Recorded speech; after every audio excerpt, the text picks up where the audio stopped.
Good evening, everybody. Welcome back to the Mythgard Academy. This is Corey Olson, and we are in session number 24 of our discussion of Morgoth's Ring. And tonight, the goal is we're going to finish talking about the Athrabeth and its attendant text. We're going to get to the end of that section so that only Myths Transformed lies between us and the end of our discussion of Morgoth's Ring.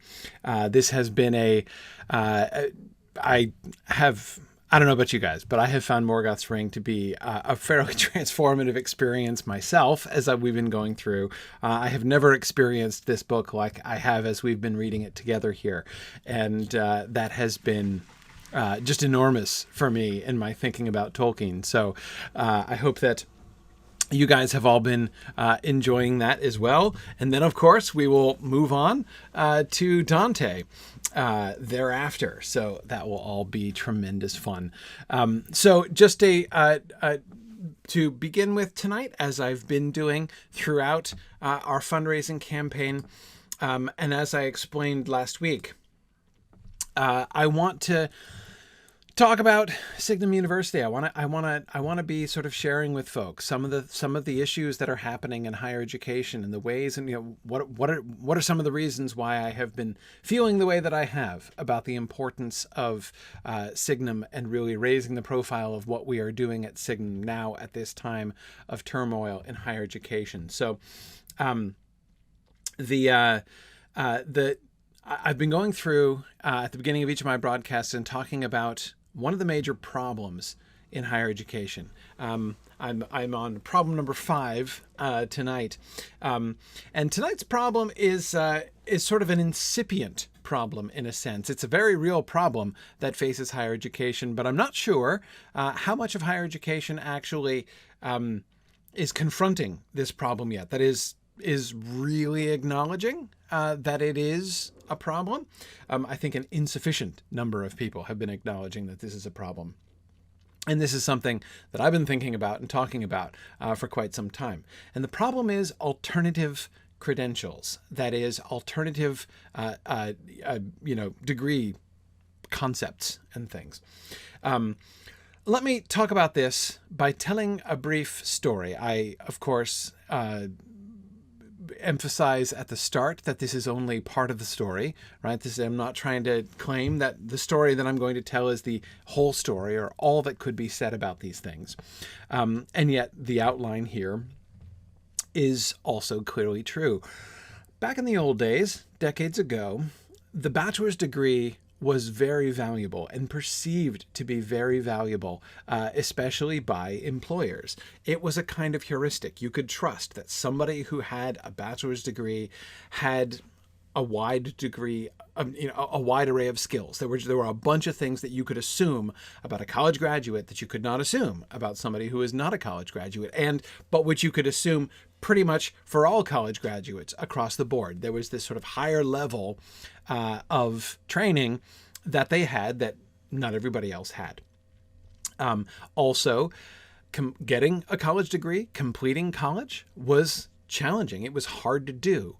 And to not only go to college, but to complete college was unusual. I don't want to say unusual in the sense that like nobody did it or anything like that. But again, it made you stand out, right? It showed potential employers not only that you had a certain number of things that they could, rely on you to have as far as skills and things are concerned. But it also meant that you had showed some significant degree of perseverance, right? You had undertaken a very major project and you had satisfactorily completed it, right? I mean, it's not everybody did it. Not everybody was able to do that. So again, it meant something. It told you about the person if they had a college degree. It told you something about them. And then the next stage in my story is picking up on something I talked about last week, which is Title IV. Then Title IV funding comes in. And once Title IV funding was in place, that is the student loan programs and everything, and now universities found that they could increase their tuition because before, of course, they couldn't price what they were offering out of the financial reach of their market. But now even even students from poor backgrounds could still afford to pay a lot of tuition because they could get the loans for it now, right? And so tuition goes up and up and up. And for many years, the increase in tuition significantly outpaced outpaced inflation, so that tuition rates were rising above inflation for a long time. And therefore, the financial pressures began to grow and grow on this. And one of the ways in which this changed universities is that, of course, they had increasingly to justify their expenses, right? As they were asking more and more for a college degree, they had to make sure that the perceived value of that product continued to rise, right? If you're going to try to convince people to go into that kind of debt, to hamper themselves in the way that increasingly students were being are still asked to hamper themselves in their future finances, there has to be good, clear return on investment, right? And so the universities sort of doubled down on this link between degrees and jobs, right? If you get a bachelor's degree, it gives you a huge advantage in getting jobs, which of course was true in a lot of ways. And one of the things that happened over the years as a consequence of this is a greater and greater emphasis on specific career preparation in college degrees, right? Colleges say, you want this career, come to our school and study this program, and it will prepare you for that career. And that link, that idea of now no longer college just being a place where you go to learn all of these general skills and to be prepared in many different ways. Increasingly, it began to narrow and focus towards, come to our school and we will prepare you for whatever specific career you are looking to do. Increasingly, as the degree was being sold as a ticket to the good job, the university became more and more focused, I have to use the word just, on job training. And also, it became more and more important from the university standpoint to get the students through the degree point, because that's what they were promising them, right? That's the product that they were selling for so much money. Inevitably, the degree programs themselves changed. Again, we've got to keep the students moving through, right? We got to keep them moving through. We've got to make sure we need to bring in more and more students, and we need to get them through. We need to keep them coming, right? Our retention rate really matters. We've got to keep them through, and we've got to get them out the door with a degree, sort of however we can. The result, of course, is that the college degree doesn't any longer mean what it used to mean. And everybody knows this. Everybody in the education world, everybody in the in the work world knows that a bachelor's degree in 2020 does not mean what a bachelor's degree in 1975 meant, or in 1980, or in 1990. It's just a different world than it used to be. It's no longer, for instance, the same degree of accomplishment to complete a degree. Think of the increased emphasis on, student support and making sure that, it used to be, you had to work really, really hard in order to not fail out, in order to get through, right? In order to succeed at getting your degree. Sometimes there are some days on which, cynically, people who work at colleges might think, what do students have to do to flunk out? What do students have to do to make us finally get rid of them? Again, that's an exaggeration. It's a cynical exaggeration. But again, the dynamic has really changed. It doesn't mean what it used to mean anymore. And now higher ed is in a pickle. This is why this is a problem. This whole situation is a problem now. They've long since doubled down on the traditional degrees, especially on the 4-year bachelor's degree, as the coin of the realm as far as credentials are concerned. This is the thing which they have from of old said, this is the return on investment. This is why it's worth going into debt, because if you get a bachelor's degree, it will mean something, and employers will know that you're obviously, This is what needs to happen. But the problem is there's now a decreasing desire for that. There are many places that still do require bachelor's degrees, though sometimes for different reasons than they would have done maybe 40 years ago. But there's also an increasing move towards alternative credentials. In the 21st century, credentials are not likely to remain the same. There's an increasing call among, out in industry for more flexible credentials. The need, I think, and some of this is me, from here on, this is going to be me predicting here for a little bit, that where I think that things are going, where I see things going, is increasingly in the direction of flexible and modular education. Right. So students putting together a program, not just going through these very expensive, very long-term prepackaged deals that colleges are providing as their 4-year programs. So that's, I think, going to be happening less and less. Employers are now less and less talking about what degree you have, because again, how much does that mean? What exactly does that mean? Instead, they're increasingly talking about skills. We want you to be able to do these things. Show us that you have this list of skills.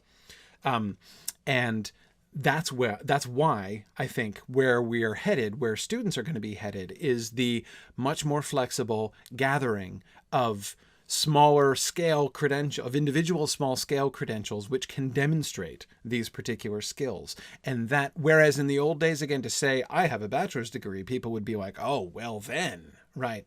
Then I know who you are, right? Well, people don't know that anymore, right? So instead of saying I've got this big degree, and people being like, well, so what? What does that mean? Instead, they can be like, no, look, I can show.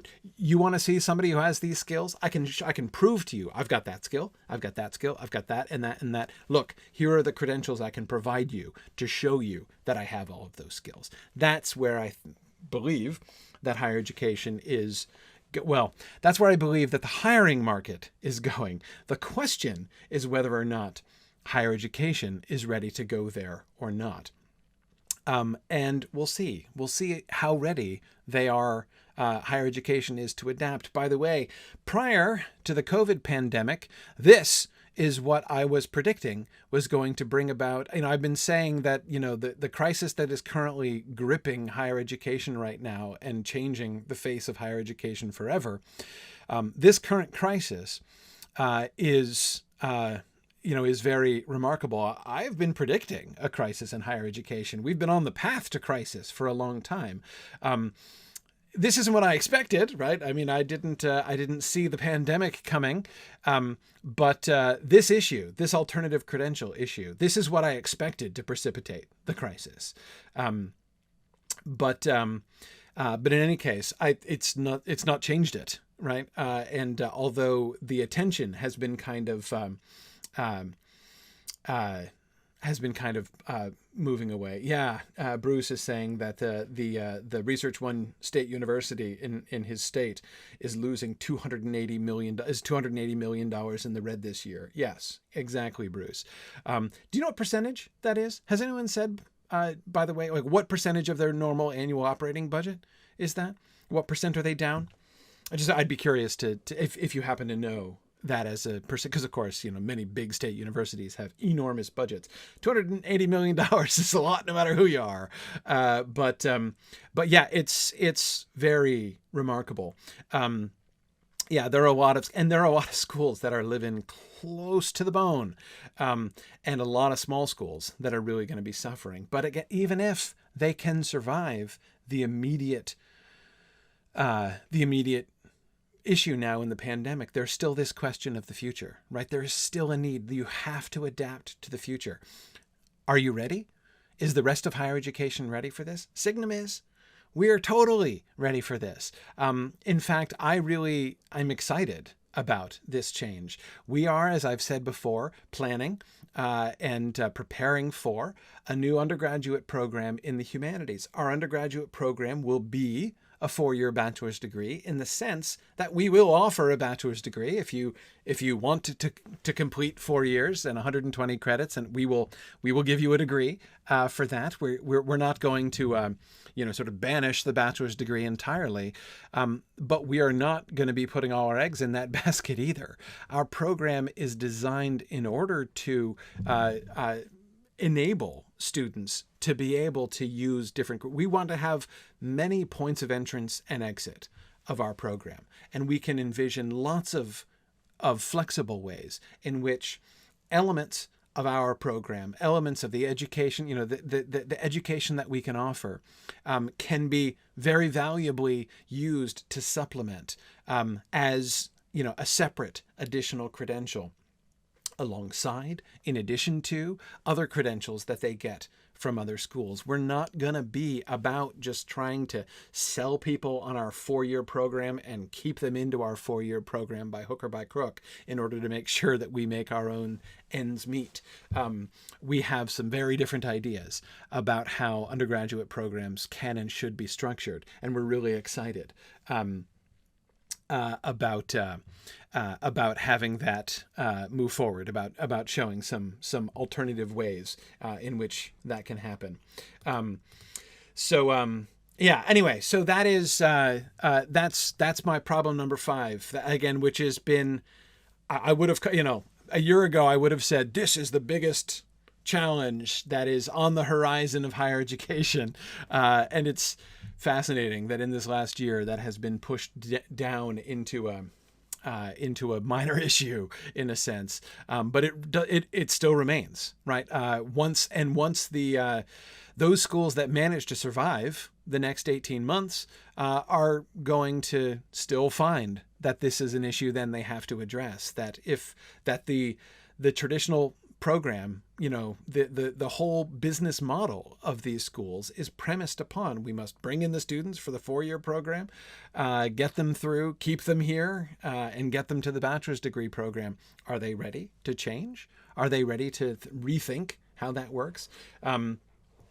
So anyway, that is problem number 5 that I wanted to talk about. And again, certainly something I am excited. We're working with a bunch of other faculty, other humanities faculty, after following up on our summit on the teaching of the humanities that we held in July, to publish a white paper on the future of teaching the humanities. And this is one of the things that we're kind of thinking about in conjunction with this, some suggestions for some alternative credentialing plans and ways in which this can dovetail with other things. Again, ways in which we are very ready at Signum not only to be thinking in different ways ourselves, but to help to encourage other folks to be thinking differently about this, and maybe help to encourage at least the creation of a future of higher education that's going to be a little bit more in touch with the direction that things are going here in the 21st century. Oh man, Matt, that is such a good question. And I have to tell you, of all of the questions that folks ask me about online education, this is the one that I don't have a good answer to, mostly because this is not something I really think about for reasons that will become obvious. Matt asks, how well do I think virtual higher ed will be able to accommodate topics that require lab facilities, such as many of the sciences? With difficulty. That's going to be hard. That is a non-trivial thing. And honestly, it's something that I haven't thought about much because of our focus. We're focused on the humanities at Signum. And so it's outside my area. So I don't think about it much.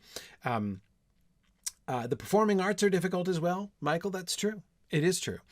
These are challenging things. The one thing I would say is that there's been a lot of experimentation with that. People are more flexible than they've ever been, more willing to think about virtual operations than they've ever been before.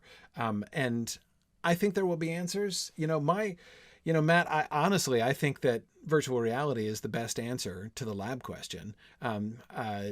But I don't, that's not something I keep close tabs on exactly where we are. Sometimes people ask me like, do I see Signum going to a VR classroom someday? Sure, I do. Yeah, absolutely. The biggest inhibition against doing anything like that, or really pushing towards anything like that, is that I don't want to create an accessibility obstacle, right? That is, I don't want to make participating in Signum classes any harder for folks, or any more limited. I don't want to limit it only to people who have like sufficiently like particular expensive pieces of hardware or stuff like that. It's hard enough, right, that we can only reach people who have good, reliable internet connections. Once and that hurdle is a hurdle that's being overcome, which I'm really glad of. Yeah. So anyway, but we'll see. We'll see where the technology goes, and I'll be following along with that. But we'll see. Yeah, Bruce says that they're doing VR labs this year, and you're worried that the university will decide it's more cost effective and it'll become the new normal. A lot of that stuff is going to be happening, I think. Definitely. Yep. Yeah, Michael, no, the internet accessibility obstacle is a big problem. And again, it's in my view, it's one of the silver linings of the COVID situation, in my opinion, has been the fact that with now everything switching to online, there has been a greatly increased emphasis in increasing internet accessibility to everybody. It's just a higher priority than it used to be, and that's excellent. I think that's a very good thing, and I certainly approve of that.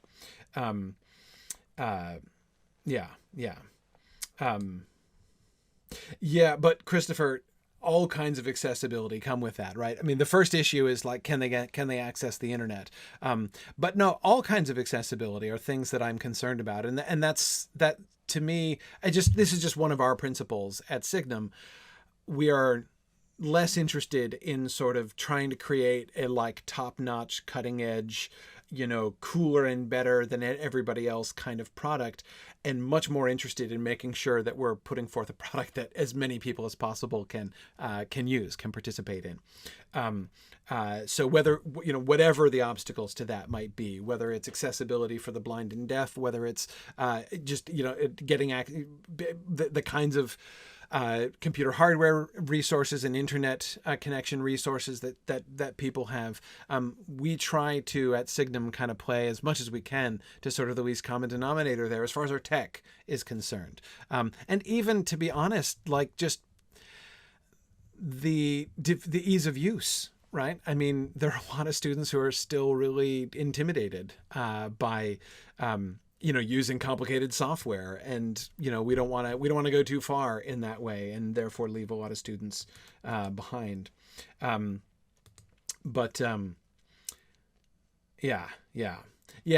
David, exactly. It is the internet accessibility issue is a big deal. It's a big deal, but like I said, the one thing that it kind of encourages me is I think that's moving in the right direction. I think that a better priority is being placed on that kind of availability. So, we'll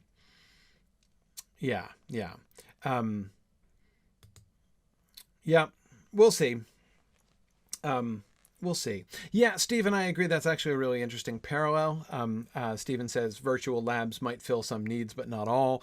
And he makes the comparison to flight simulators, which can fulfill much of a pilot's training. But that like you still need to actually be in an actual aircraft as well. Yeah, no, I agreed. Yeah. No, I mean, I do think that some kind of hybrid experience is going to be best. Okay, I wasn't planning to talk about this, and I won't talk about it for long. But if I had to say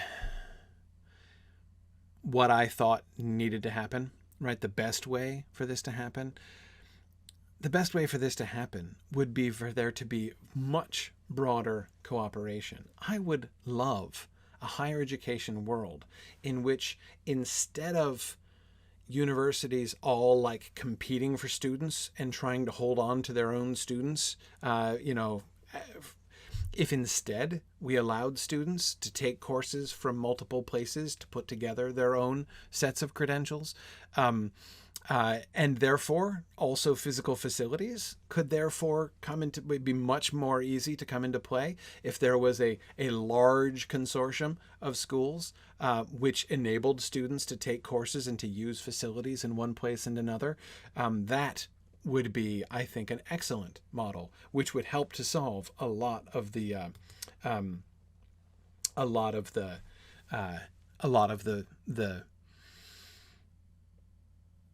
physical, like the learning lab space. But anyway,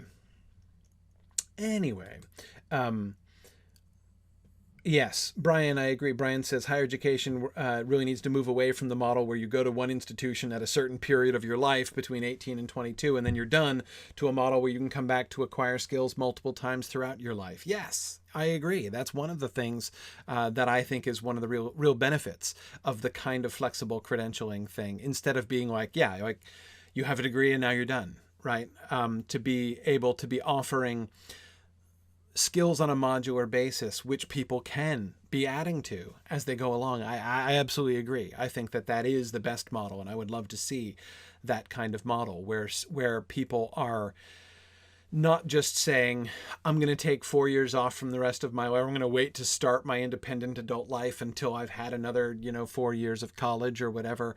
And instead have their education be something that is a part of their life, and supportable by their life, that is financially supportable by their life, integratable in that way.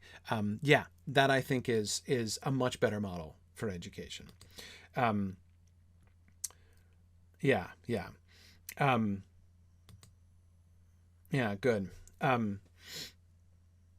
Yep. Good. Yeah, George, I agree. Geographical location not being an issue, that was one of the things that was one of the primary motivations of Signum from the beginning. To one of the benefits that we saw, let's have, some online classroom space where it doesn't matter, where students don't have to you don't have to just do correspondence courses, right? You can do real courses, but it doesn't matter where you are, right? Yeah, exactly. Oh, George, you're in Johannesburg. I didn't realize that. That's cool. Yeah. Yeah.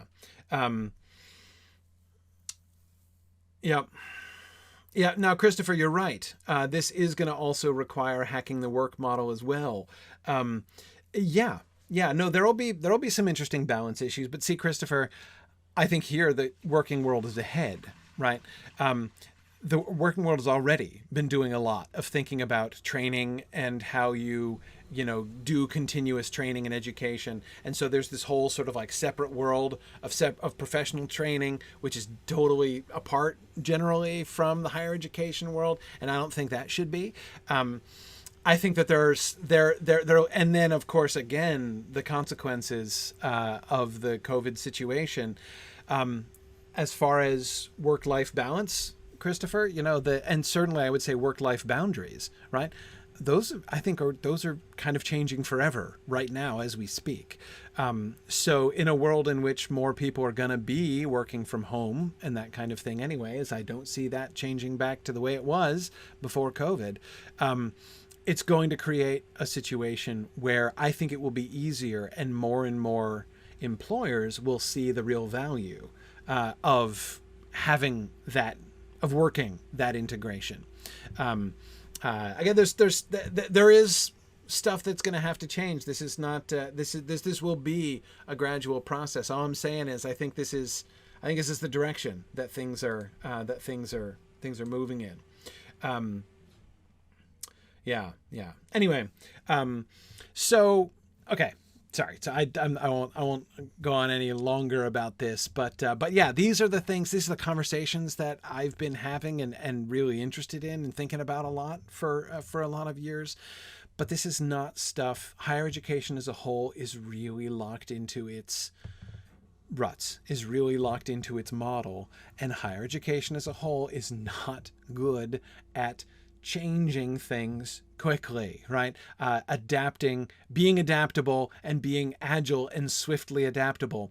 Higher education is on the very lower end of the scale when it comes to, businesses and institutions that are able to change and adapt to changing environments. I strongly, that's why I think this is going to be one of the major challenges that lies ahead of higher education. Again, even those that succeed in surviving the current crisis. But again, we're ready. I would love to have more conversations with other institutions of higher education to talk about, working towards these kinds of, saying like, instead of like doing rival degree programs, let's work together. You guys do some things really well. We do some things really well. Let's put together a series of credentials and enable our students to be able to travel back and forth, virtually speaking, right? I don't know. There's a lot of potential for creating a much better, much more forward-thinking environment in higher education. But we'll see. We'll see how we go. Yeah. Oh my goodness, Kit. Secondary education is much more locked in than higher ed. Yeah, absolutely. If there's one group of people who change less swiftly and less readily than higher education administrators, it's local politicians. Oh my goodness. Yeah. Whew. My goodness. Yeah. No, you're so right about that. But again, I'm just, primarily my relationship with K through 12 education is mostly just kind of staring with wide eyes from a safe distance. I agree with you. I agree with you. Okay, but anyway, moving on and back to the text. So we were doing the notes on the Athrabeth, looking at some of Tolkien's explanations. And remember, this is Tolkien doing commentary on, notes on his commentary on the Athrabeth. Now, the meat of the commentary itself, the text of the commentary itself, is a lot of sort of contextualizing of the story, right? For somebody who doesn't know the rest of his Silmarillion material, that seems relatively clear. Though, as I was arguing last time, I think there are moments there where we can begin to see it almost sound like he's beginning to move into a Third Age frame, like a Red Book of Westmarch frame for some of this stuff. Again, I'm not saying he goes all the way there, but I'm wondering if that was in the back of his head, because there are some places where it really kind of sounds like that. Anyway, okay, so yeah. Oh, sorry, Bruce. Thank you for that. Bruce was saying that, back to Bruce's $280 million shortfall. 25% of their annual operating budget. 25%. It's a big hit for a business to absorb. Yeah. I wonder if your state legislature is willing to give them an extra $280 million this year. I doubt it. It's hard. It's really hard. Anyway, okay, but so commentaries. So we were looking at his notes, and then I'm hoping to get to the tale of Adanel, the narrative of the fall in the extended Numenorean version, which he talks about here. This is in note 9 now. Longer ascensions of the Athrabeth, evidently edited under Numenorean influence, make her give under pressure a more precise answer. Some are very brief, some longer. That is an answer to the question of an answer to Finrod's question, what did you do to anger Eru? Remember when he brings it down to this, right? And she won't respond, and he kind of lets it go. Well, apparently in some versions of the story, he doesn't let it go, right? Some are very brief, some longer. All agree, however, in making the cause of the disaster the acceptance by men of Melkor as king, or king and god. In one version, a complete legend, compressed in timescale, is given explicitly as a Numenorean tradition, for it makes Andreth say, "This is the tale that Adanel of the House of Hador told me." The Numenoreans were largely, and their non-Elvish traditions mainly, derived from the people of Marach, of whom the House of Hador were the chieftains. The legend bears certain resemblances to the Numenorean traditions concerning the part played by Sauron in the downfall of Numenor. But this does not prove that it is entirely a fiction of post-downfall days. It is no doubt mainly derived from actual lore of the people of Marach, quite independent of the Athrabeth. Added note: nothing is hereby asserted concerning its truth, historical or otherwise. The operations of Sauron naturally and inevitably resembled or repeated those of his master. That a people in possession of such a legend or tradition should have later been deluded by Sauron is sad, but, in the view of human history generally, not incredible.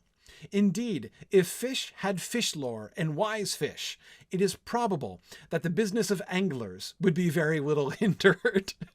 I love that sentence. That's one of my favorite sentences in this entire book. Indeed, if fish had fish lore and wise fish, it is probable that the business of anglers would be very little hindered. I just love that sentence. Yeah. Oh, I'm sorry. Goodness. My apologies.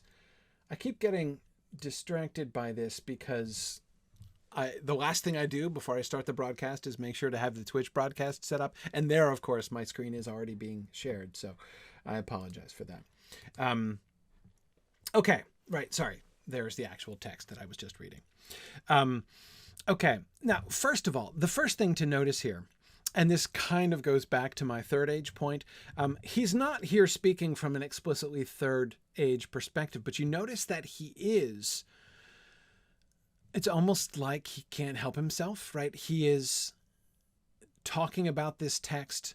He's talking about the textual tradition of this text, right? In one version, a complete legend is given. Longer recensions, evidently edited under Numenorean influence, right? So the story of so he wrote this thing, right, called the Athrabeth. And now when he's talking about it to his friend, right, that he's sending, whoever it is that he wrote this commentary, whoever was exactly the target audience of this commentary, he can't help himself, right, from inventing a textual tradition of this story that he's written, right?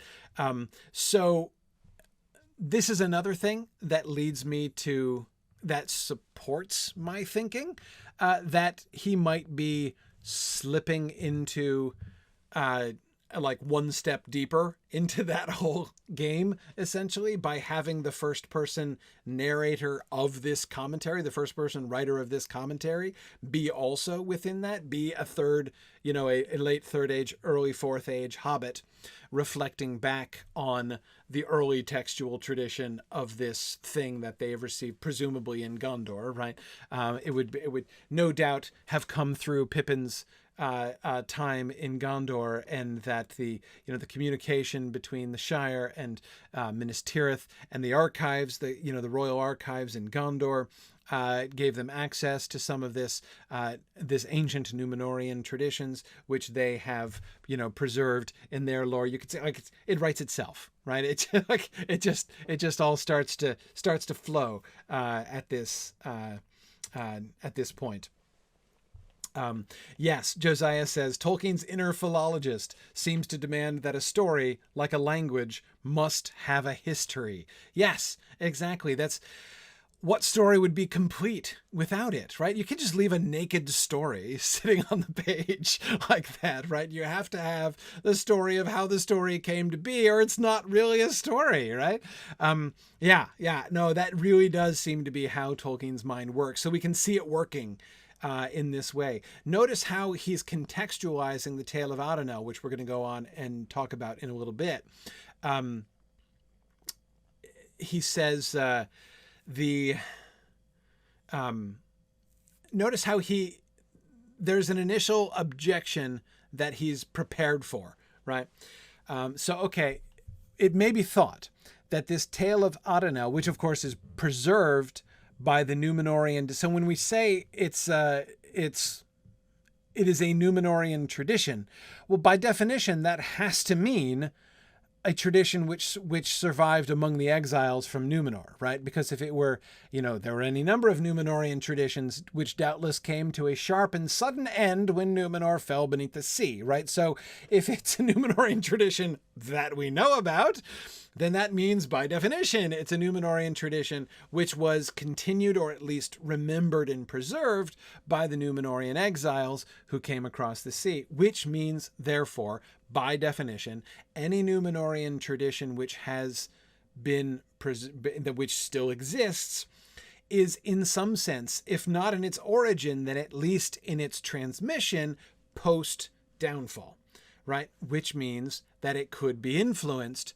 by the events of the downfall of Numenor. And on this particular subject, this is a sore point, right? The question of the fate of men and the question of death and longevity and what happens to men after they die and what is the destiny of men and how should they be related to the Valar and how are they related to elves and all of these things. These are sensitive points, right, for the exiles of Numenor in the immediately post-Athrabeth situation.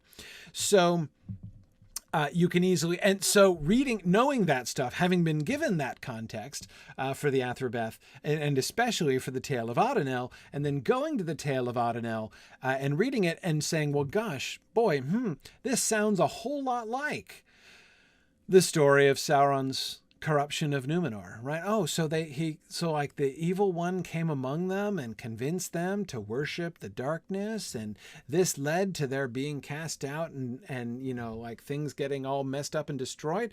Well, yeah, I can easily imagine that so basically, to what extent can the Tale of Adanel be understood to be historically valid? Now, that's a fake question, because this is a work of fiction, right?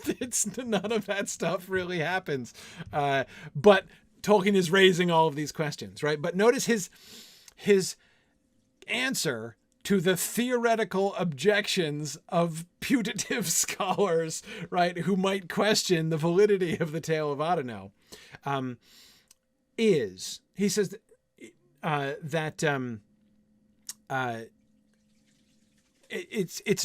the similarity, right? The similarity between what the Tale of Adanel says happened with Morgoth back in the day, at the time of the fall of man, in and around the greater Hildorian area, and what happened at Numenor. The similarity between those two things does not in any way disprove the historical validity of it, right? You cannot assert that this must not be a valid historical account, a credible historical account, because of its similarities. The similarities, the parallels between the two cannot be brought forward as reason in itself to condemn the potential validity or historicity of the Tale of Adanel. Because, of course, the operations of Sauron naturally and inevitably resembled or repeated those of his master. Of course, there were parallels.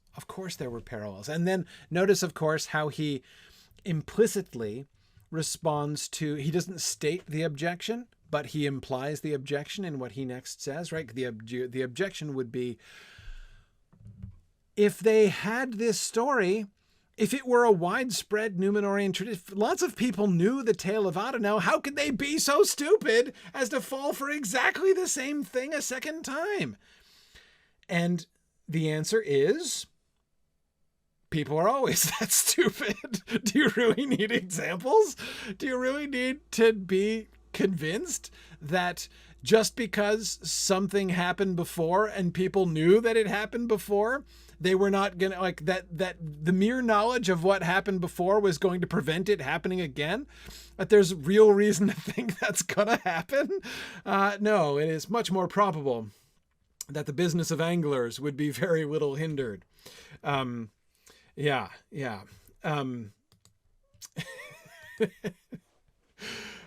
Yes. And remember, of course, this is itself well, not a theme, an issue raised by Andreth herself during the Athrabeth. Remember that she says on several occasions that the wise among men know, they know certain things about their history, and they know certain things about theology and stuff like that. But they are generally not listened to by the rest of the people. So that, yeah. Again, and Finrod himself seems to kind of make the mistake of assuming that the actions of like the migration into the West, for instance, was motivated by the knowledge of the wise, and she was like, no. The wise people, I've been telling them not to bother for some time, but they just won't listen, right? That's kind of how it works. And it's true, Brian, that many people don't know their history and are thus doomed to repeat it. But of course, it is equally true that many of those who do know their history are also, I don't know about doomed, but definitely do repeat it, even if they do know it, right? So, yes, again, the business of anglers would be very little hindered if there were wise fish who were instructing all the other fish about what fishermen are, what they do, and how they entrap fish.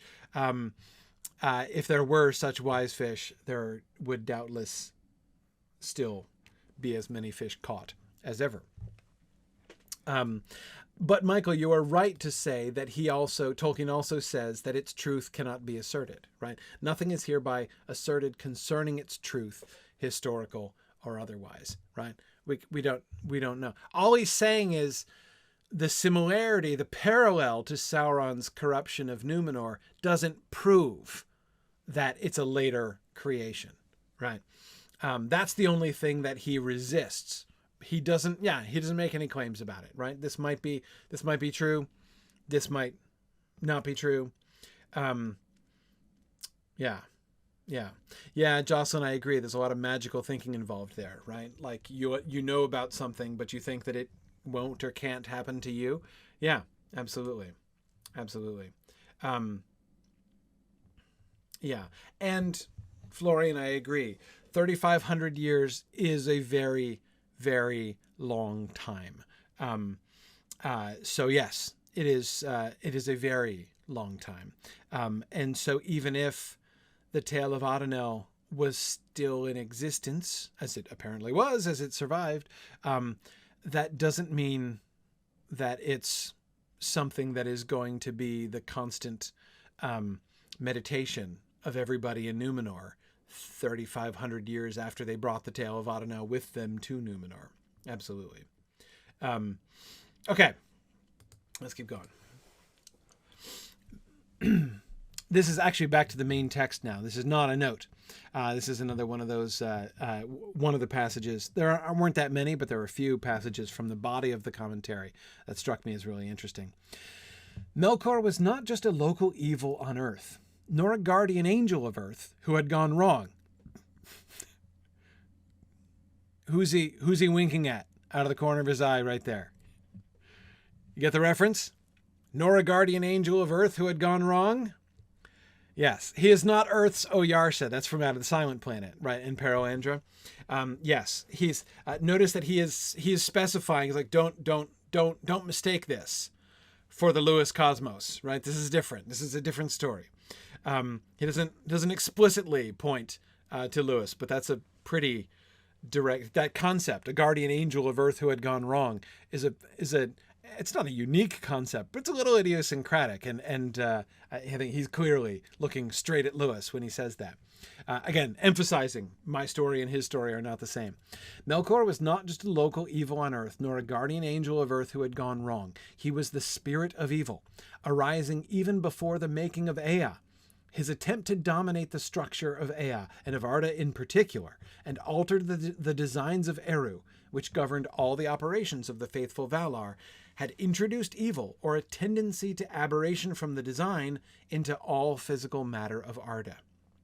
It was for this reason, no doubt, that he had been totally successful with men, but only partially so with elves, who remained as a people unfallen. His power was wielded over matter and through it, but by nature the Fëa of men were in much less strong control of their Hröa than was the case for the elves. Individual elves might be seduced to a kind of minor Melkorism, desiring to be their own masters in Arda and to have things their own way, leading in extreme cases to rebellion against the tutelage of the Valar. But not one had ever entered the service or allegiance of Melkor himself, nor ever denied the existence and absolute supremacy of Eru. Some dreadful things of this sort, Finrod guesses, men must have done as a whole, but Andreth does not reveal what were men's traditions on this point. Okay, this is of very great interest in things. So first he starts talking about, so this is the first point of interest of this passage to me, was his general statement of something that we had observed and concluded before. We had been emphasizing in our earlier discussions the importance, the significance within Tolkien's thought, within Tolkien's mythology, and even within Tolkien's theology of Middle-earth here, how important it was that Melkor's corruption of Arda, right? Corruption of Ea itself starts back at the very beginning, right? It's not subsequent to or consequent of the fall of man, but far predates it, and is therefore far more universal application than evil generally seen to be from the beginning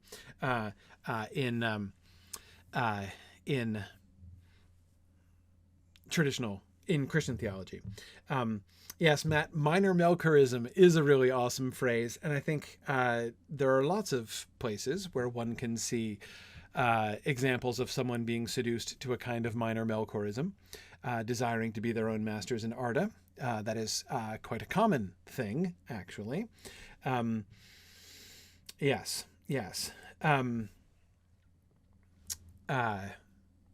Yeah, now, George, I was thinking about that. Hang on, George. I'll come back to that in a second. Yeah, so first of all, we have the overall statement, sort of recap of what it means, what the marring of Arda means, the influence that Melkor had for evil over all of creation, right? That he introduced into everything in Ea a tendency to aberration from the design, right? Iluvatar's design is... the designs of Eru are what governed all the operations of the faithful Valar. They knew the designs of Eru, and they were working to shape Ea in compliance with the designs of Eru. But Melkor had introduced into everything in Ea a tendency to aberration from that design. That's a really emphatic and clear statement about what the marring of Arda means. Now, he goes on to apply this to men and elves, and the point is, men are more fallen as a people than elves are. The elves are unfallen. This doesn't mean that they're sinless. It doesn't mean that they're innocent. And this is something that is, I think it's interesting. And notice that he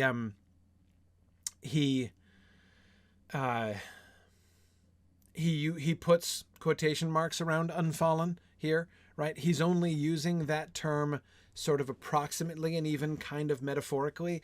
When we talk about the fall of man, when we're applying the word fallen to a race of sentient creatures, normally humans, right? That the traditional use of that term, fallen, means, or rather, let me start with unfallen, which is the word he uses. Unfallen means existing in sinless innocence, right? Not doing anything wrong, living in and not being, not having any experience of evil, like doing evil, right? To be in a state of innocence. He says that elves are, as a people, unfallen. Does that mean he's saying that they never do anything wrong? No. Clearly, he's not saying that. He's not trying to argue that no elf in the Silmarillion ever did a bad thing, right? That's pretty clear.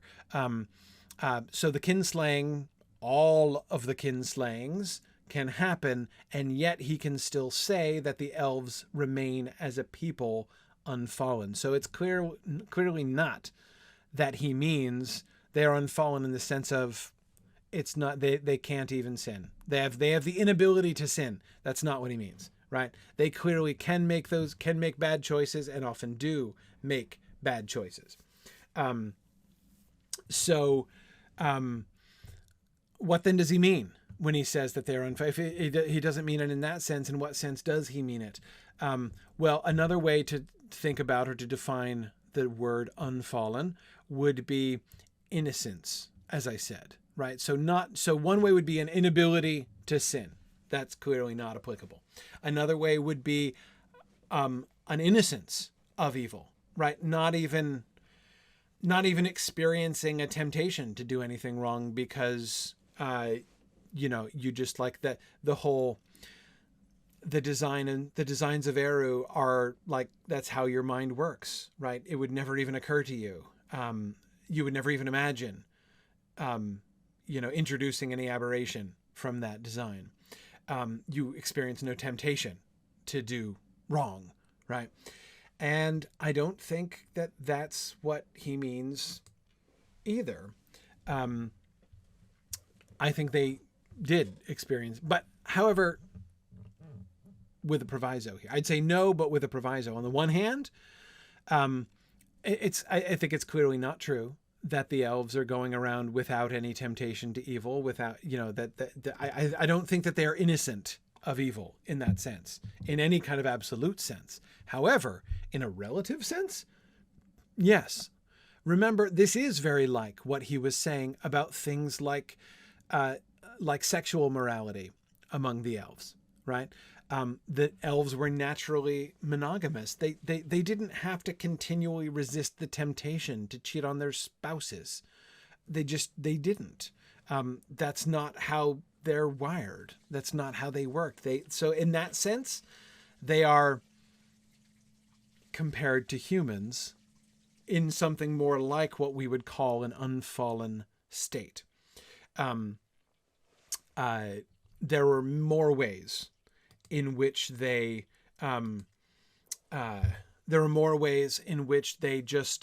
their natural inclination was towards like following the designs of Eru, right?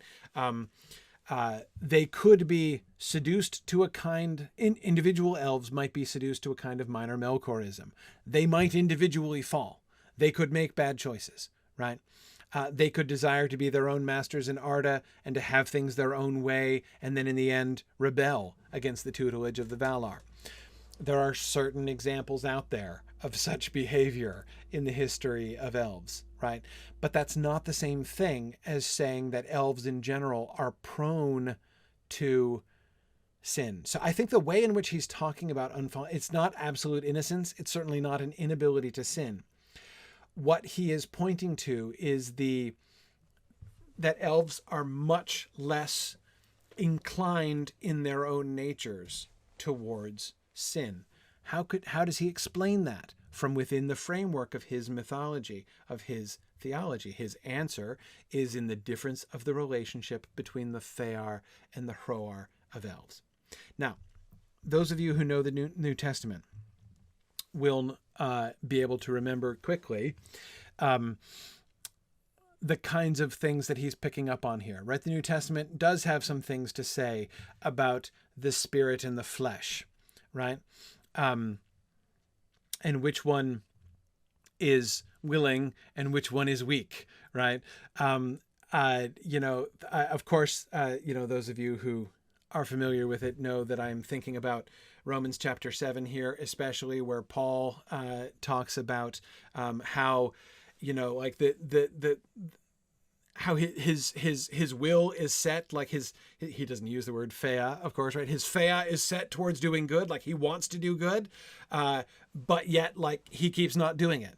And he has that famous exclamation, right? The good that I would do, that I don't do, but the evil that I would not do, that I do, right? And he talks about this, how there is a war inside him, right? That's what he describes in a famous example of ancient interiority. But Tolkien seems to be picking up on this concept essentially, and he's putting this into his terms. There's the Fëa and the Hröa, right? And within his Middle-earth theology / mythology, the Hröa is where that tendency to aberration from the design enters in, right? So what is being fallen, right? What is the mechanism for being fallen? It's the marring of Arda. It's all about the marring of Arda, right? That all comes back. That is the consequence of Melkor's rebellion, is this tendency to aberration from the design. So everything that participates in that has that. Everything in Arda has that. The bodies of elves and of men, their Hröa are derived from Arda and therefore are also marred as well. So, why is it that elves are different from men, and how is it, like, in what ways are they different from men? It's about the relationship between the Fëa and the Hröa. In elves, the Fëa is much more firmly driving the bus, right? With men, much less so. By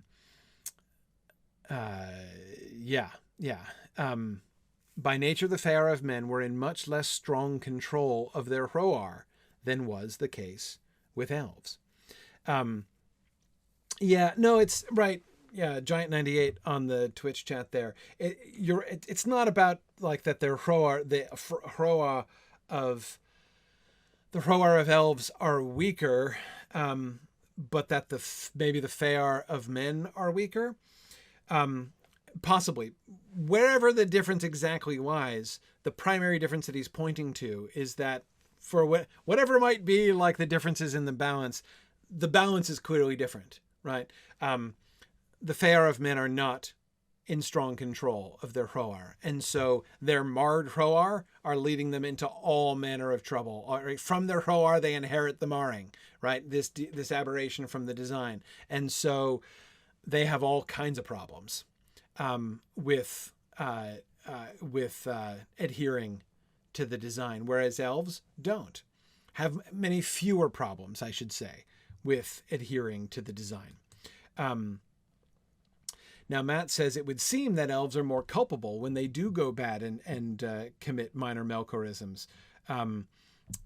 Yeah, I would think so. Sure. I would definitely go along with that.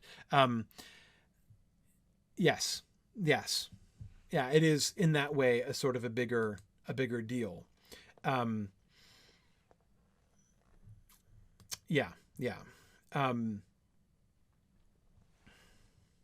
Exactly. Florian says men had a lot of kinslayings in their history. For the elves, it's a special occasion. I like that phrase applied. Yes, the kinslaying was a special occasion, special in particular ways, right? Yes, exactly. So this is, I think this is a really brilliant way to notice how this even comes back. Notice how this retroactively serves as a gloss, not only on stuff from the Silmarillion, not even only on stuff from the Lord of the Rings, but even on stuff from the Hobbit, right? What does it mean when the narrator in the Hobbit says, but elves they are and remain, and that means good people? Capital G, capital P. What does that mean exactly, right? That they're good. Well, now we learn what it means, right? He has now retroactively helped us to understand that in what is, this sort of cascading wave of retcon, right? This sort of, or rather to shift into a much more apt metaphor. The statements that he is now making here resonate outward, in these rippling sound waves all the way back through all of these things that he wrote and bring them all together and help to make sense of all of them. That's how you know Tolkien is super good at this stuff. Yeah. Yeah.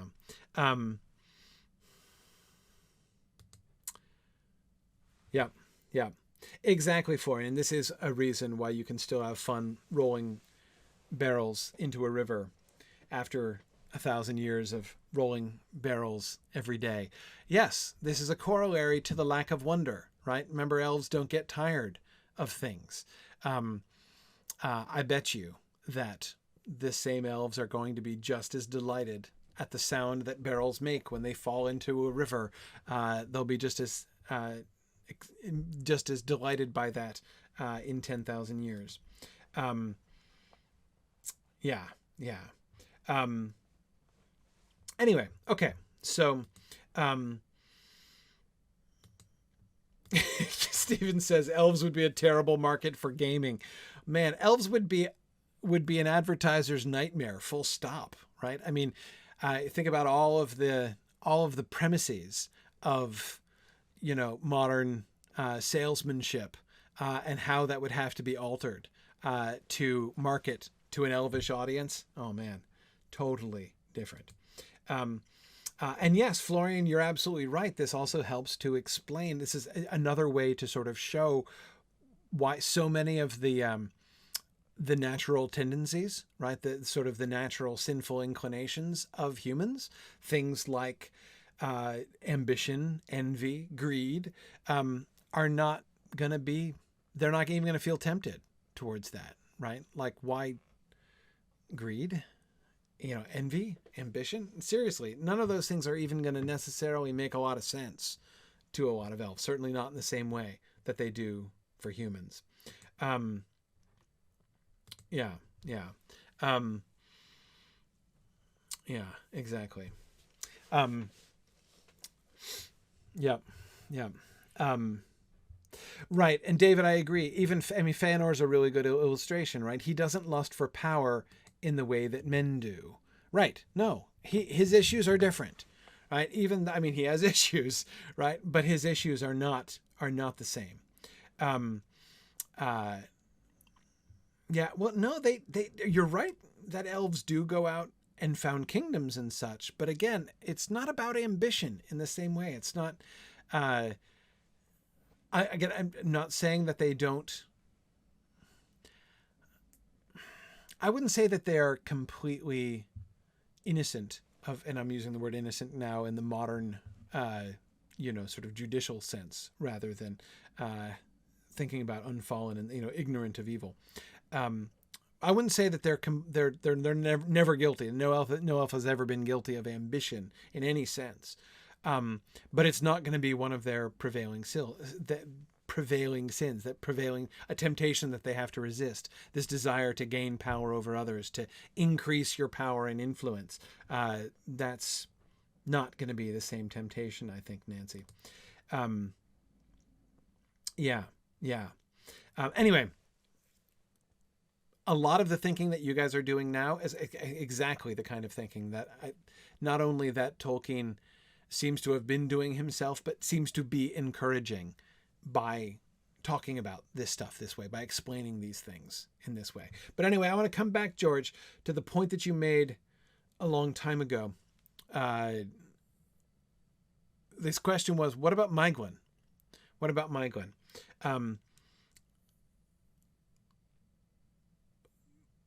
Individual elves might be seduced to a kind of minor Melkorism, desiring to be their own masters in Arda and to have things their own way, leading in extreme cases to rebellion against the tutelage of the Valar, but not one had ever entered the service or allegiance of Melkor himself, nor ever denied the existence and absolute supremacy of Eru.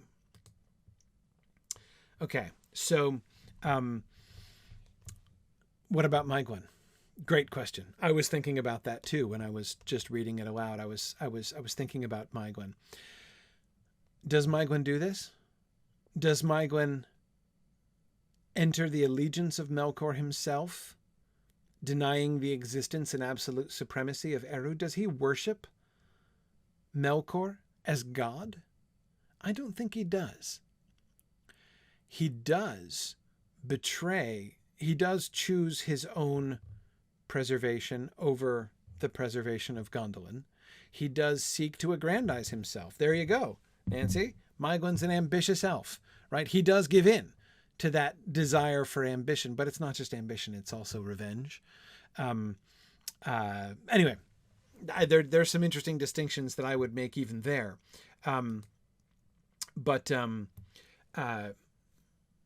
But yeah, exactly, David. That's just how I would say it. David Atlee says that Maegwyn used Morgoth for his own ends.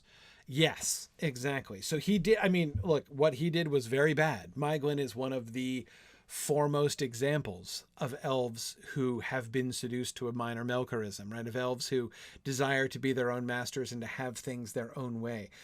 He is, I mean, if there's a fallen elf in the First Age, Maegwyn, a lot of people think about Fëa and Hröa first. Maegwyn's ahead of him in the queue.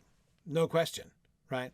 What Maegwyn does is worse in many ways than what Fëa and Hröa does. But people would argue with me about that, I'm sure. But anyway, I still would put Maegwyn ahead of Fëa and Hröa in the queue myself.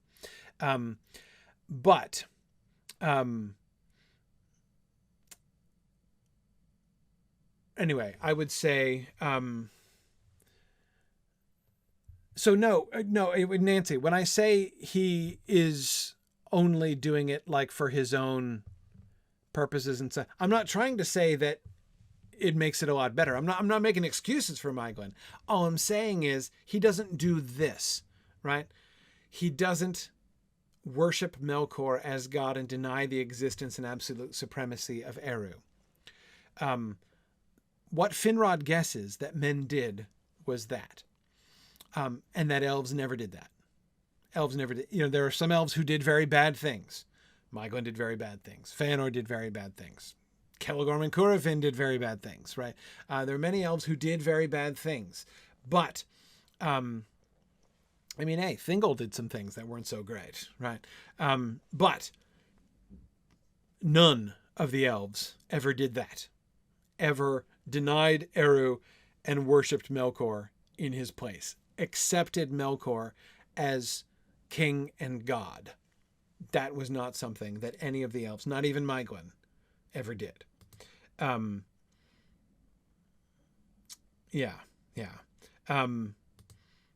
James says there's no First Age elf running around saying, I am the mouth of Melkor. Yeah, no, they're not. No, they're not. Now, yeah, Stephen. Stephen says, what about the elves turn into orcs theory? Does this suggest that Tolkien is now going back against that entirely? It's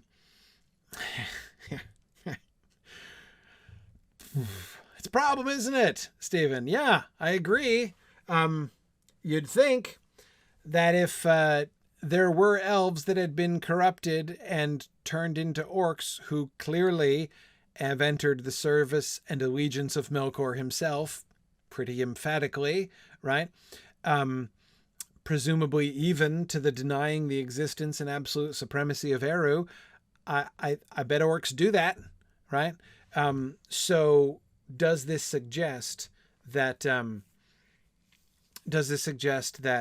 Tolkien is, that the needle's swinging back in the other direction here, that he's ditching the idea of elves, of the orcs deriving from the elves? Right. Florian says, would you still call them elves though? Well, there might come a point at which you would say they're no longer officially elves, but they were at some point, right? So it still makes a pretty big honking exception to the statement. What was it? No, not one had ever entered the service or allegiance of Melkor himself. Asterisk. Except all of the ones which were corrupted to become orcs, right? It's a pretty big exception to that very emphatic statement. Not one had ever entered. That's a big deal.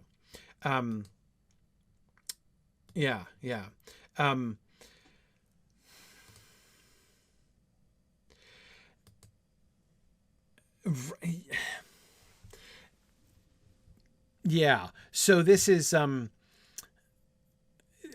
okay, so Cecilia is saying, Melkor corrupted them, so in their original state, they would not have chosen to be corrupted. They would not have entered the servants and allegiance of Melkor himself. And so Cecilia, that would be sort of like how they wouldn't count as elves anymore, right? Essentially. And Michael's asking questions about their own volition.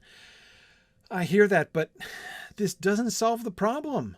Right? I mean, if we're going to say that Melkor can, through his own unilateral power, abrogate the free will of the children of any of the children of Iluvatar, then we're in trouble, right?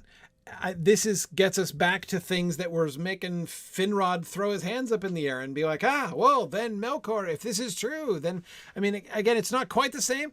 When he talks about Melkor, when Finrod talks about Melkor, what he's talking about is Melkor being able to change the destiny of men, right? If he can reprogram humanity and override the destiny, the eternal destiny that Iluvatar laid upon them, then trying to fight against, if Melkor can do that, then trying to fight against him is pointless. That was Finrod.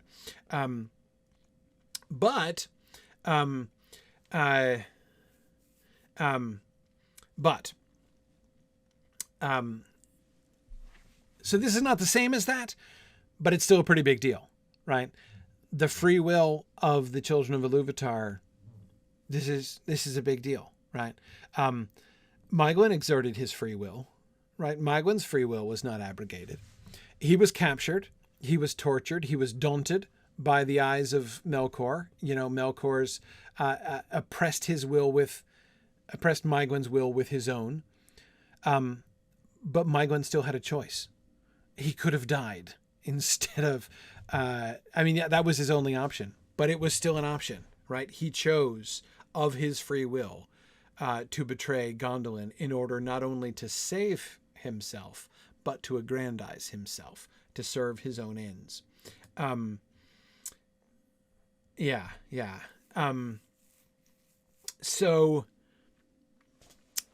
agree, Karita, as you say, and as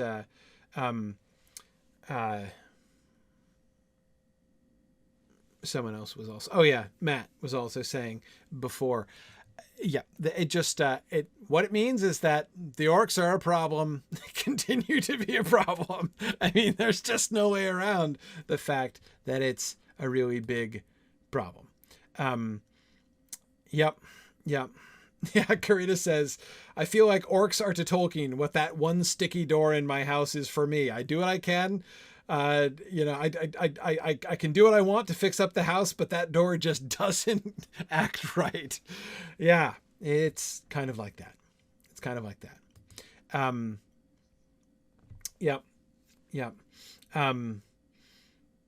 Anyway, okay. Let's keep going.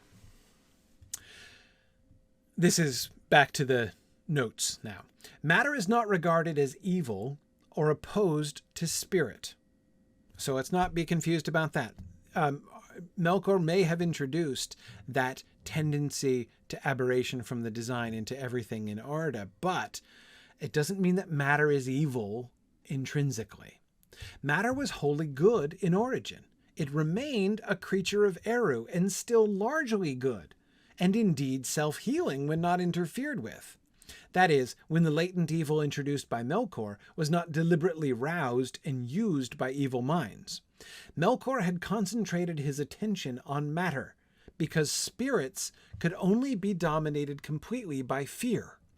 And fear was most easily exerted through matter, especially in the case of the incarnates, whom he most desired to subjugate. For example, by fear that material things that were loved might be destroyed, or the fear in incarnates that their bodies might be hurt. Melkor also used and perverted for his purposes the fear of Eru, fully or vaguely understood. But this was more difficult and perilous and required more cunning. Lesser spirits might be lured by love or admiration of himself and his powers, and so led at last into a posture of rebellion against Eru.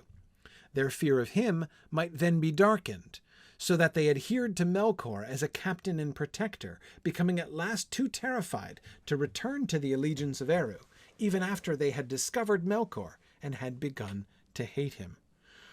Oh man, there is so much here. So first, is matter evil? No, don't be thinking that spirit is good and matter is evil. There have been many philosophies that have said this. That is not what he is saying, and he emphasizes this. Matter was wholly good in origin. It was corrupted, right? It was marred, but marred is not the same thing as made evil, right? Matter itself is a creature of Eru. It's a thing that Eru created and is still therefore largely good if it's not interfered with. It is possible there is latent evil in all matter because of the marring of Melkor, and that latent evil can be stirred up. But it's not intrinsically evil. It is, however, Melkor's favorite tool.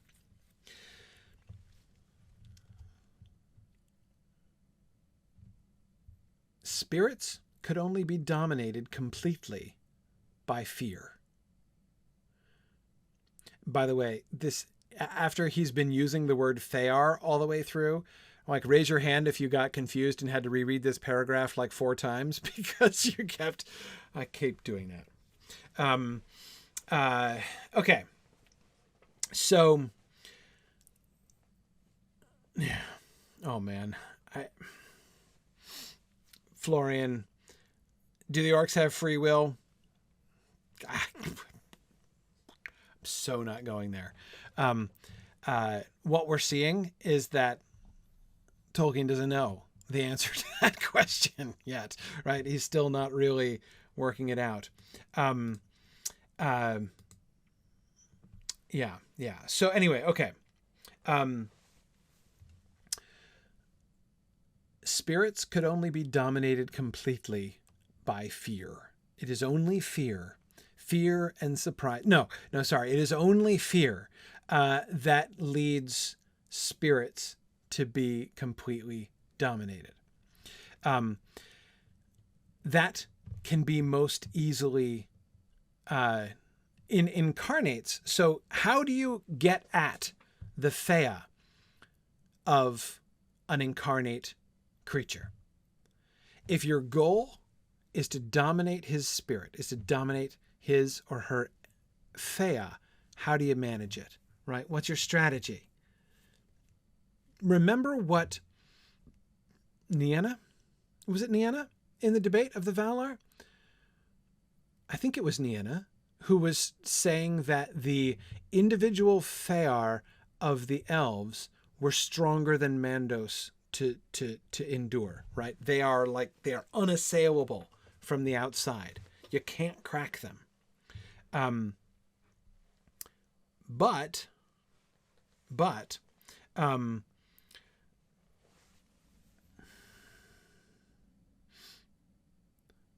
But you can affect them, right? How do you affect them? How do you bring them to domination? Melkor's answer is fear. That is the way you dominate them. And how can you subject them to fear? If they're incarnate, it's easy. Matter is the way in which fear is most easily exerted.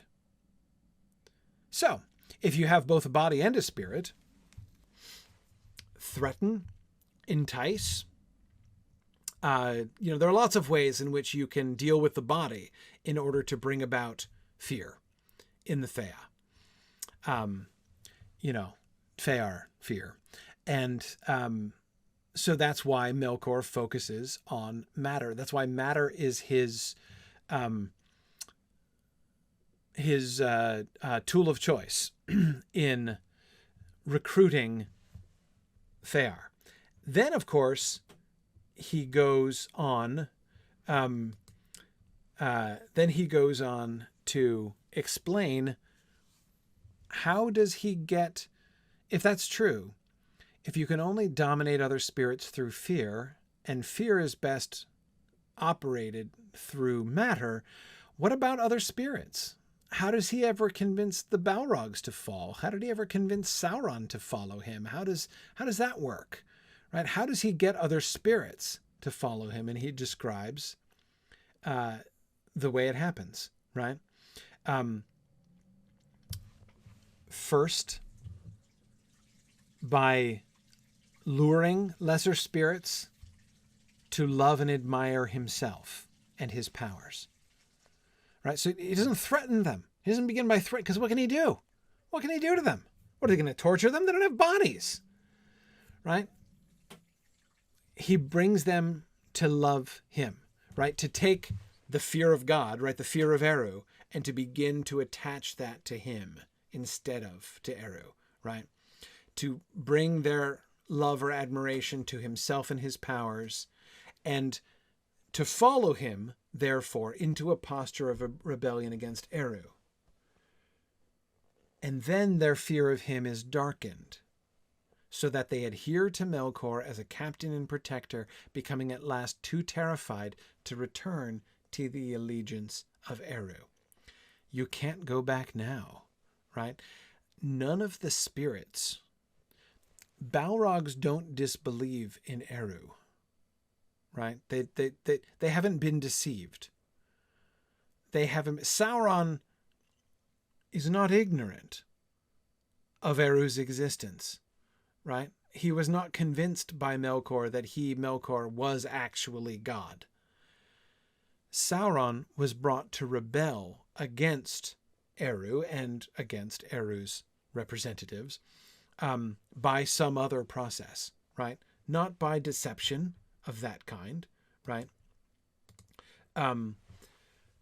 But by first adhering to him for positive reasons, and then he warps and twists that, bringing them with him into rebellion, and now they're committed. You're going to go back? How can you go back, right? They become too terrified to return to the allegiance of Eru, even after they had discovered Melkor and had begun to hate him. And thus, hate and love, hatred and fear are combined to keep them to their loyalty. But this is also why among spirits there can be no true loyalty to Melkor. Sauron doesn't love Melkor still. Sauron fears Melkor. He's not loyal to Melkor.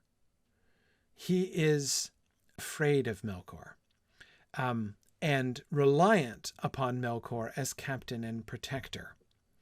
But the idea of anyone devoting, especially a spiritual creature, devoting selfless service to Melkor, knowing him for what he is, Tolkien says that doesn't happen.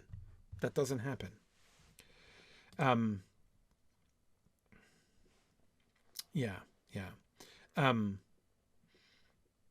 Yep. And yes, you're right, Marianne. We can see some of this in the Valaquenta as well. Yeah. And yes, George, I was definitely just thinking of that verse from James, James chapter 2. You believe there is one God? You do well. The demons also believe and tremble. Yes, exactly. Julie was remembering that as well. Exactly. Florian says, I wish we had a redemption story about an evil spirit turning back to Eru. Yes, that would be fun. And no, Sharon, we never do hear of the closest we get to a redemption story is the reference to the fact that after the War of Wrath, Sauron kind of actually repented, right? He backslid, right? But that his repentance was perhaps not at first wholly feigned. That's the closest we get to any actual redemption story. Does it mean it never happened? I don't know. Yeah, at Florian, that's interesting. Florian points at Ase, right, as somebody who takes the first step down the rebellion path, but turns around and comes back. Yeah, Ase is a good example, but of course he didn't get very far down that road at all, right? But yeah. Right, Nancy says arguably Aule too, but yeah, I would say that Aule got even less far down the road. If Ase only took one step down the road and then turned around and came back, Aule only just kind of paused and looked down the road, right, and decided not to go down it at all.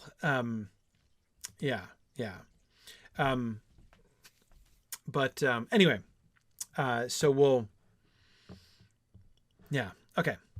But yeah, so that's all super fascinating. Okay. The most tantalizing paragraph in the notes, for my money. This is actually already glimpsed in the Ainulindale, in which reference is made to the flame imperishable. This appears to mean the creative activity of Eru, in some sense distinct from or within him, by which things could be given a real and independent, though derivative and created, existence. The flame imperishable is sent out from Eru to dwell in the heart of the world, and the world then is on the same plane as the Ainur, and they can enter into it. But this is not, of course, the same as the re-entry of Eru to defeat Melkor. It refers rather to the mystery of authorship, by which the author, while remaining outside and independent of his work, also indwells in it, on its derivative plane, below that of his own being, as the source and guarantee of its being. Okay.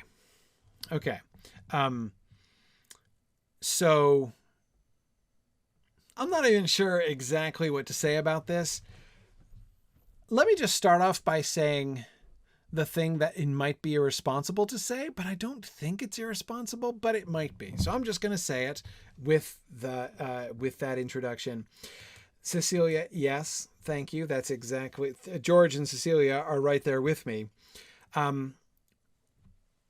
We were looking at how when we were talking about Eru entering into Arda himself at the end of the Athrabeth, the concept of the incarnation was there, right?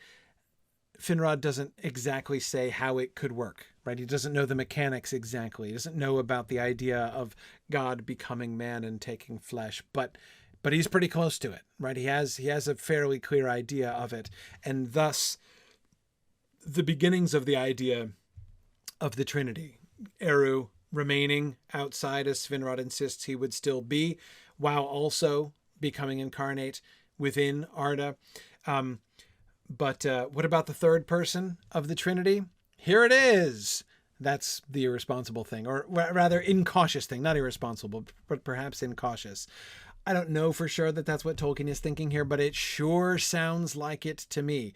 Especially his use of the word indwelling seems fairly conspicuous to me. And also the creative activity of Eru in some sense distinct from or within him. That it's the creative power of Eru, the creative activity of Eru himself, but it's as if it were a separate person that he could send to indwell his creatures.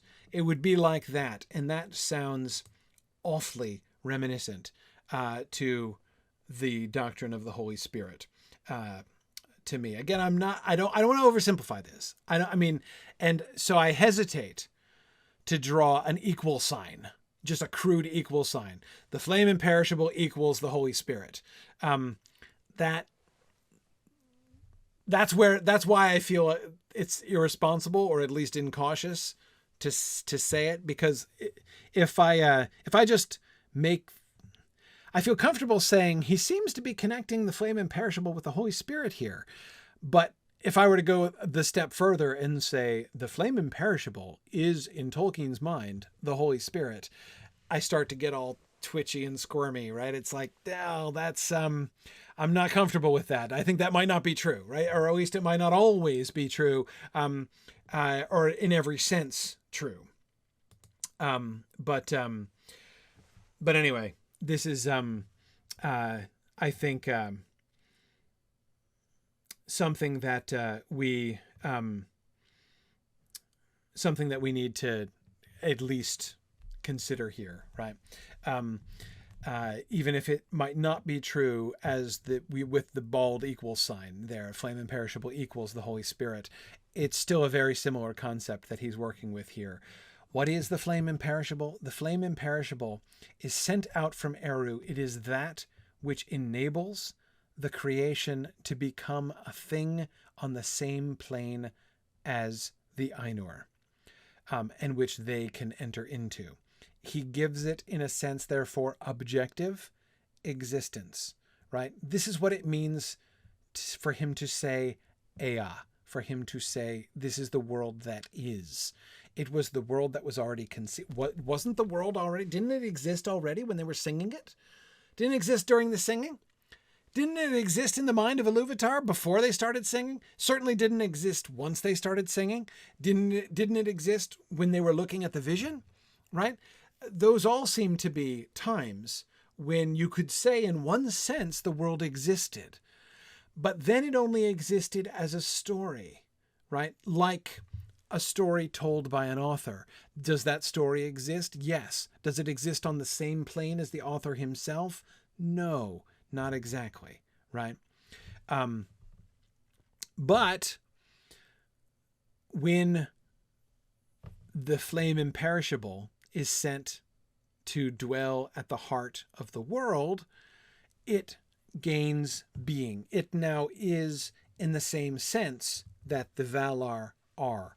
It exists on their plane now. He gives it primary being, right? Not just to sort of, well, not to misapply, but to apply sketchily Tolkien's terminology. It becomes the primary world instead of a secondary world, right?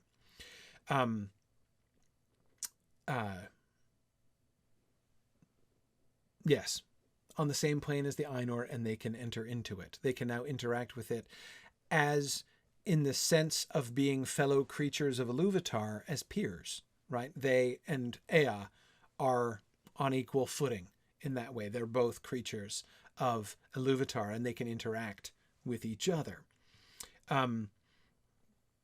Yes.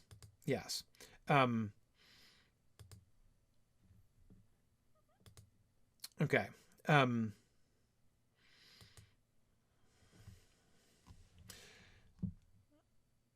Yes. Okay, good. Sorry, I'm reading through comments here.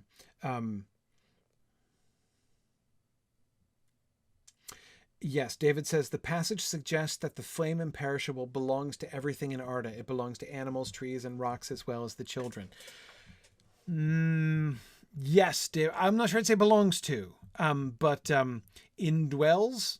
Yes. In as much as they have existence, right? It means that the flame imperishable is indwelling them. The creative activity of Eru, conceived as something distinct, in some sense, distinct from or within him. Yes. Yeah. Let me explain a little bit more about the reason why I get twitchy about simply saying the flame imperishable equals the Holy Spirit. Here's the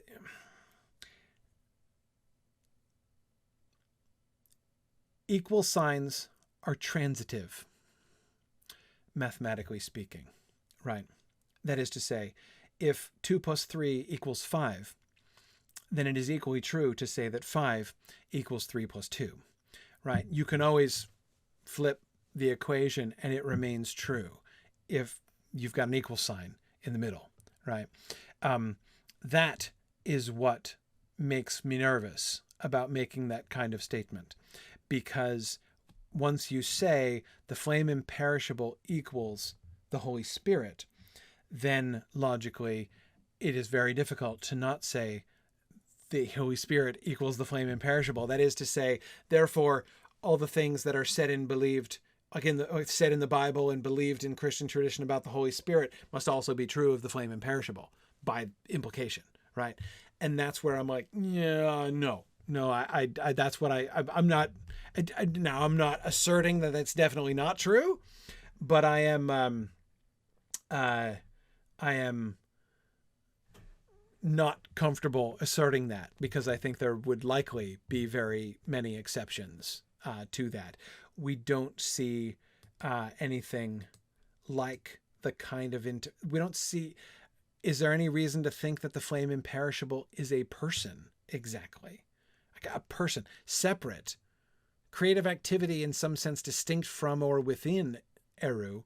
Yeah, but does it do things? Is it active? Does it have will? Does it interact with people? Do you see what I mean? So anyway, like I said, this is why I'm always nervous and using equal signs when interpreting stuff like this, because it's not necessarily transitive.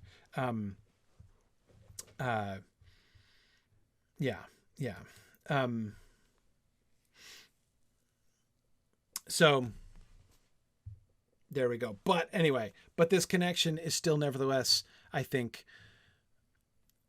the connection between the flame imperishable and the Holy Spirit is, I think, seems to me inevitable here, based on this passage. It refers rather to the mystery of authorship. So this is not the same as the re-entry of Eru to defeat Melkor. So does that count? Is that the sense in which, because remember, Finrod was saying, logically speaking, unless Eru is going to let Melkor win, he's going to have to come, because nobody else is powerful enough to give Melkor the permanent stomping down and to heal the marring, right? Nobody else can do that. So unless Eru is just going to let Melkor win, he's going to have to take a stand, right? He's going to have to step in here and enter into Arda in order to make this happen, right? But he's saying that, but don't think that the setting of the flame imperishable in the middle of Ea solves the problem. That's not what we're talking about. That doesn't satisfy the requirement of Eru entering in.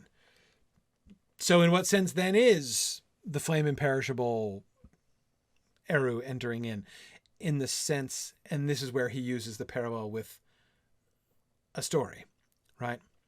An author remains outside and independent of his work, but the author also indwells in it, on its derivative plane, below that of his own being. So the author and his story don't operate. The story is not primary reality for the author, right?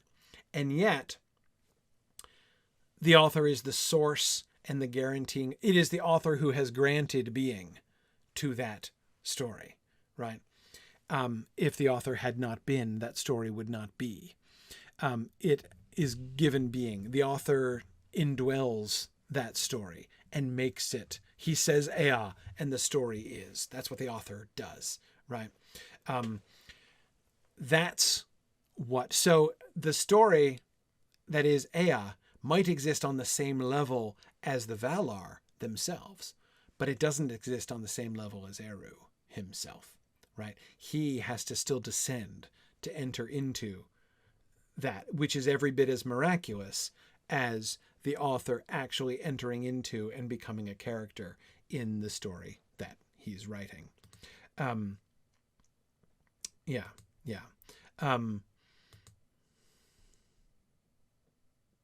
Good. I want to move on. I want to make sure we start the tale of Adanel tonight. Some say the disaster that happened at the beginning of the history of our people, before any had yet... Some say the disaster happened at the beginning of the history of our people, before any had yet died.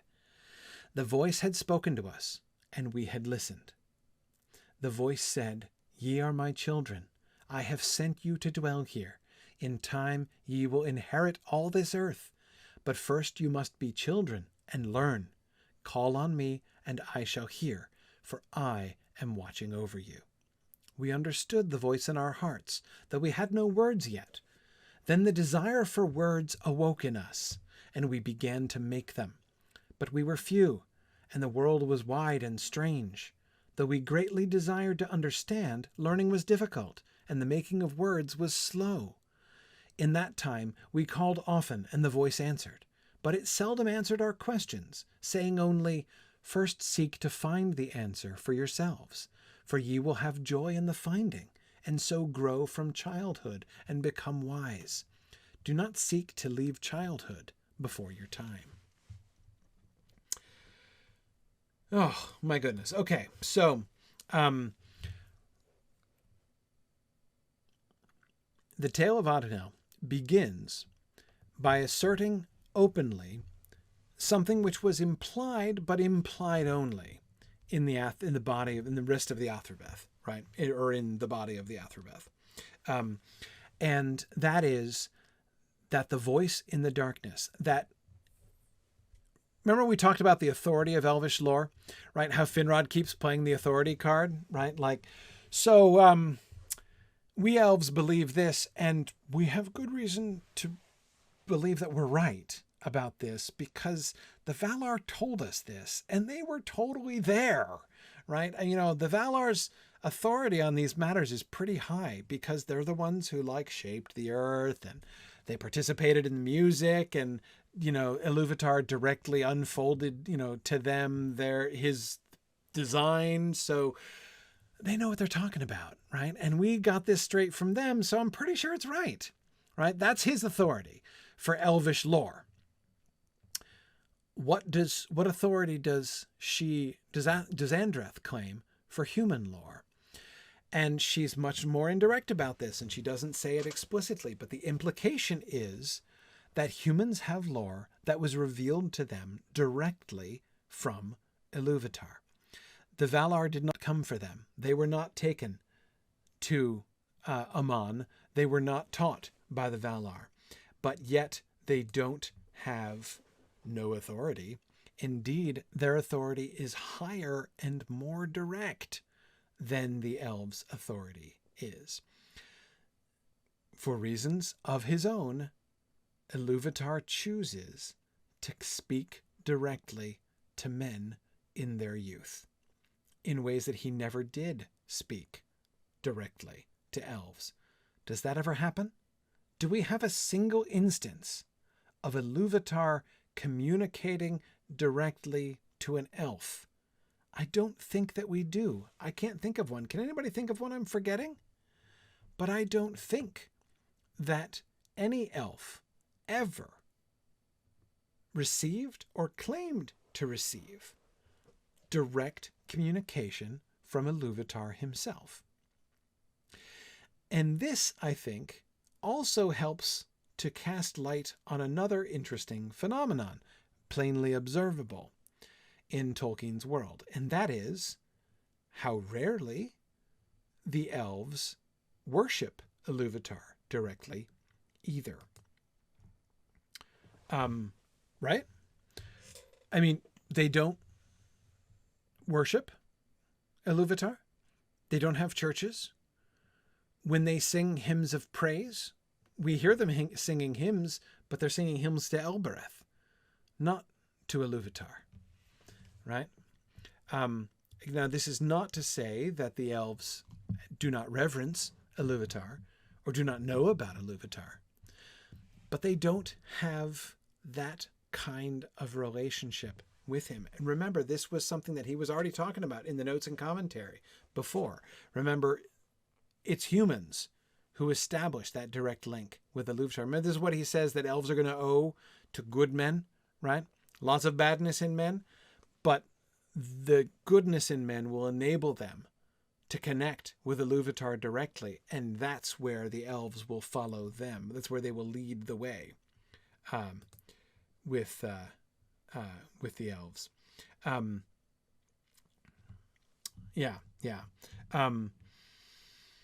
Now, David, you're absolutely right. Of course, the thing that mitigates the strength of the authority of human tradition is the number of generations that the story has passed through. Absolutely. Absolutely. Whereas the elves can, Finrod can say, I personally spoke to Manwë, right? So this is secondhand information you're getting, right? Secondhand information from the Valar themselves. Whereas even if the original humans received this directly from Ilúvatar, it's passed through many generations since then. I agree, definitely. But the point is, this establishes a paradigm, right? That is, humans as a people are related to Ilúvatar differently, and we're seeing this being illustrated and claimed from the beginning of humanity. Note also that this suggests why humans have fallen further than elves. Not because they're inferior, not because the elves are better and stronger and so they fell less, whereas humans are all weak and pathetic and so they became much more evil than the elves ever became, right? Because the elves are awesome and the humans are not. That's not the thing at all, right? There is a sense in which humans were originally the more privileged of the people, right? More privileged to receive this, to be granted this direct relationship with Ilúvatar himself. And that they betrayed that relationship means that's a big deal, a much bigger deal than the kind of minor Melkorism that we see among elves. And yes, you're absolutely right, Stephen Cover, that it is how very Tolkien-ish is it that when they understand the voice in their hearts, what is the first impulse that comes upon them? The impulse to make language, right? The desire for words awoke in us. What a statement that is, right? What a if it's like an independent clause, which could be like one of the mottos of Tolkien's life, right? The desire for words awoke in us. Oh man. And David Urbach, that certainly does show kinship with the elves, who also have a desire for words. We greatly desired to understand. Learning was difficult, and the making of words was slow. The voice answers them, but it doesn't it doesn't give them all the information that they want, encouraging them instead to find the answer for themselves, because you will have joy in the finding, right? I designed you to grow from childhood and become wise. I designed you to enjoy finding things out, right? Remember what Finrod says about the psychology of humanity, right? Okay, one more, then we'll go. Then one appeared among us, in our own form visible, but greater and more beautiful. And he said that he had come out of pity. Ye should not have been left alone and uninstructed, he said. The world is full of marvelous riches which knowledge can unlock. Ye could have food more abundant and more delicious than the poor things that ye now eat. Ye could have dwellings of ease, in which ye could keep light and shut out the night. Ye could be clad even as I. Then we looked, and lo, he was clad in raiment that shone like silver and gold, and he had a crown on his head, and gems in his hair. If ye wish to be like me, he said, I will teach you. Then we took him as teacher. He was less swift than we had hoped to teach us how to find, or to make for ourselves, the things that we desired, though he had awakened many desires in our hearts. But if any doubted or were impatient, he would bring and set before us all that we wished for. I am the giver of gifts, he said, and the gifts shall never fail as long as ye trust me. Okay. David Atlee says, impatience seems to be a consistent flaw in Tolkien's humans. Yes. Yeah, it's certainly something that comes up a lot. I agree. What is the angle that Melkor takes? Well, David, as you suggest, Melkor plays upon their impatience, right? They want these things and they want the easier route to these things, right? He offers them food more abundant and more delicious. He offers them dwellings of ease in which you could keep light and shut out the night, which is a fascinating offer because there's no evidence that they want that yet. Do they look at the night as something that needs to be shut out, that they want to close themselves away from? It's not clear at all that they do.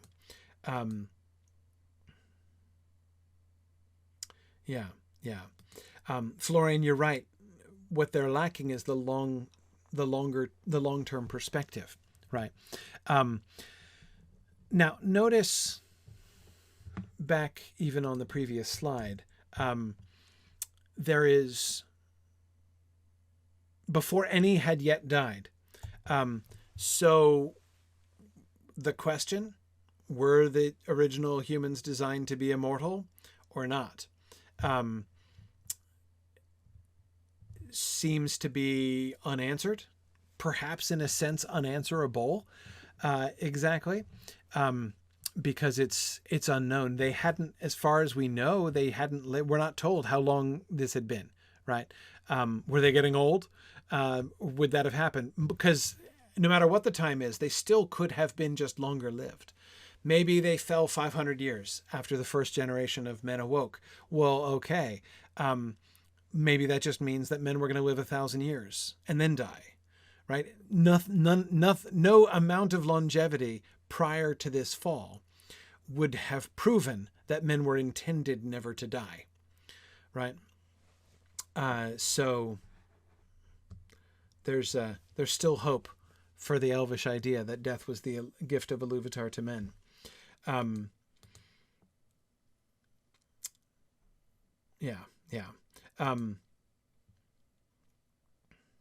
Good. Kimber, that I agree, that seems important. Melkor manifests physically, Kimber says, and offers them physical gifts. The voice was unembodied and inspired intangible pursuits. Yes, that's a really important distinction. And it seems to be another way in which, notice how Melkor is using matter, right? He is using matter, whereas Iluvatar is relating directly to their spirits, right? He is communicating in their hearts directly to the Fëa. Melkor is appealing to their Hröa, right? To their bodies, to matter. And therefore, his position as the giver of gifts, explicitly, it's not just that he is trying to win them over. He's not only following the same strategy that Tolkien described in the commentary, right? That one of bringing them to love and admire him, and then to put themselves in a posture of rebellion, and then to be too afraid to return to their original obedience. He's doing that, and we'll see him do exactly that.